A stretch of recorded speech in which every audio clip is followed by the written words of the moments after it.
রাসূল সাল্লাল্লাহু আলাইহি সাল্লামের গুণাগুণ বর্ণনা করা হয় সিরাত মাহফিলে।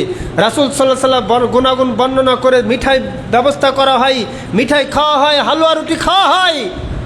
অথচ যেই ভাবে আল্লাহ নবী সাল্লাল্লাহু আলাইহি সাল্লাম আল্লাহর উপর ভরসা রাখলেন, আমরা তার উম্মত হয়ে ওইভাবে ভরসা না রাখতে পেরেই বিপদে পড়লেই মাজারে চলে যাই, বিপদে পড়লেই খাজার কাছে চলে যাই, বিপদে পড়লেই গণকের কাছে চলে যাই, হারিয়ে গেলেই কবিরাজের কাছে চলে যাই, কারোর বশবর্তী করার জন্য আমরা কবিরাজের কাছে চলে যাই। কেমন উম্মত আমরা! সেই উম্মত আবার হালুয়া রুটি খাওয়ার জন্য আমরা খুবই ব্যতিব্যস্ত।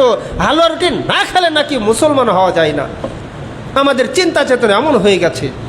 অথচ আমরা কিছুই হলে আমরা গণকের কাছে যেতে কুণ্ঠিত বোধ করি না ভাই। কিছুই লাগবে না, আল্লাহর উপর ভরসা রাখলে সব বিপদ আল্লাহ তাআলা পরিত্রাণ করার ক্ষমতা সেই সময় ছিল, আজও আছে।